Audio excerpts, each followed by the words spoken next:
Hey guys, and welcome back to Everybody Has Gone to the Rapture.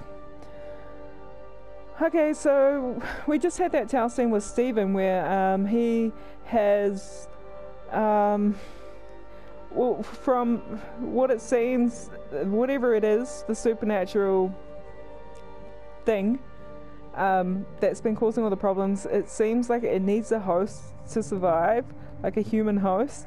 So he thought he was the only one left and has therefore taken himself out, so you know, there would be no way for it to survive.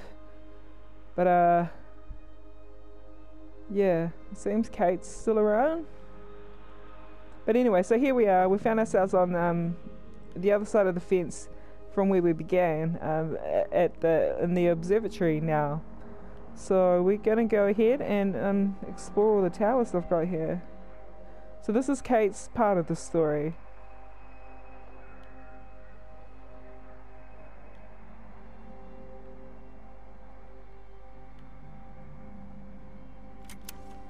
On the plane, Stephen leaned across me and pointed out the window. "Down there," he said. "That's home." But all I saw were patches of color. I don't think until this moment that I understood that one could contain the other so completely. Alright, so that must be when they first came back here. I don't think I can understand that one could contain the other so completely. What do you think she's talking about there? She speaks in, she speaks quite cryptically. And I've noticed she's done that all throughout the game. It's like, perhaps the makers have made it that kind of way, so it really leaves it up to the gamer to be able to, use their imagination to sort of put together what's going on, what is happening. Oh look, it's the printers. These are the printers that she was talking about in one of the broadcasts earlier. And the butterfly, you know how they both got burnt by the butterfly? Seems to be quite significant as well. Alright, let's see what's going on here. I watched a butterfly dancing in a strip of sunlight. All of its life contained in a single day. The blink of an eye between the ebb of the darkening tide. Lying there with the pattern curled around me, I saw the inevitability. The necessity of presence born from absence. The constant unfolding.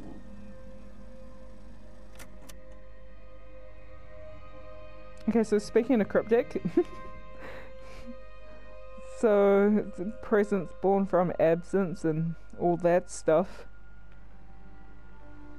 Yeah.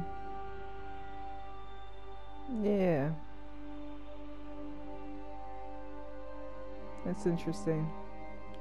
Okay, so that was tower number 2. Let us go and find tower number 3. There's lots of the little glowwormy thingies here, which are clearly not glowworms, but you know. Let's just call them glowworms.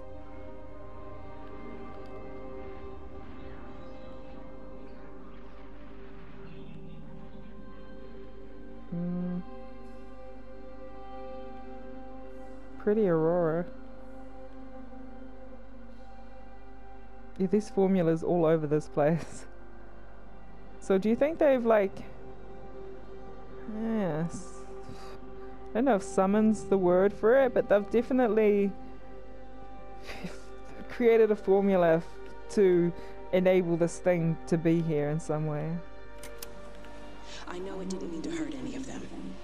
I try and explain why Lizzie tried to leave with her child and why it was wrong to stop her. I try and explain that much of what it did was wrong. It shows me Stephen and Lizzie together. And I'm happy for them. Frank walks his fields with Mary. Wendy and Edward nest together in the orchards of their love.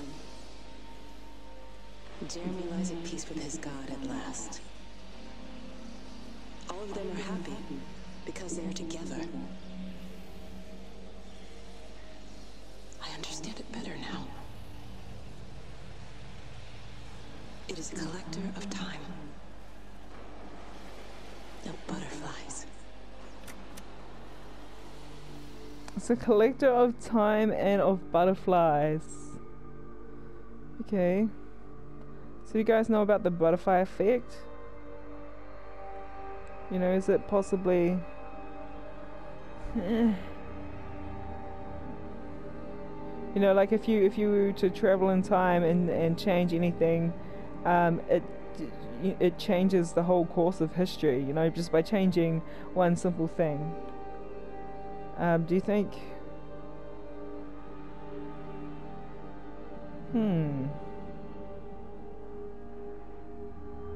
I think there's something to do with that.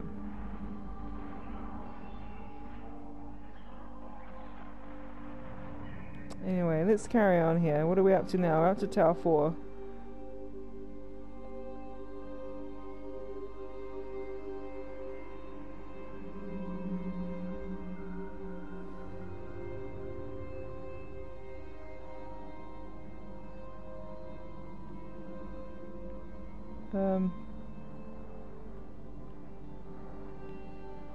Okay. And here we go. Here's the next one. I watched the pattern lean in and time slow to almost nothing. I saw the flame leap from Stephen's hand and the moment hang in the air forever. I watched his face, and in the last second, I almost believe he saw me. He wasn't frightened or angry. I remember his expression, just like I remember it from the first time.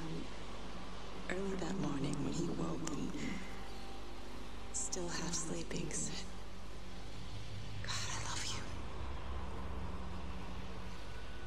And I loved him as he entered the fire. And I let him go, knowing I wasn't ready to join him. We have held time to ourselves here in this place. Held the light to the ground because we were afraid of the coming dark. But now we understand that to cling to the light is not living. I've spent my life watching the illumination from a million dead stars reaching for me without grasping this meaning.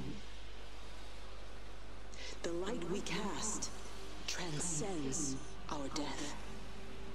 The pattern made by our living creates a bridge across the dark.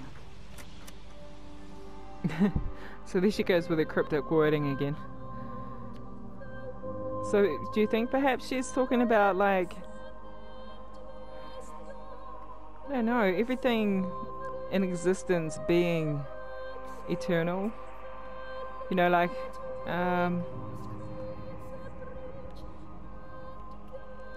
yeah, like a human life, for instance. You know, if you think about time in the bigger picture, you know, one human life is very, well, short-lived, like a butterfly. You know, it's like a day in the bigger picture of, you know, of a timeline. You know. I don't know. I guess there's lots of different ways you could interpret all that. It reaches out from the shadow of the tower, across the observatory, over the valley, and consumes the world. Everything is light now. Everything has come to rest. The world is scored by the traces we carved into it. Our presence is everywhere, the bridge joining our stories. This world existed before we came to it, and it will continue without us. In the empty fields and houses, our traces radiate, and others will come to dance in the light we cast. We can slip away gently, unafraid, knowing that everything will continue. Alright, well, yeah, that's true.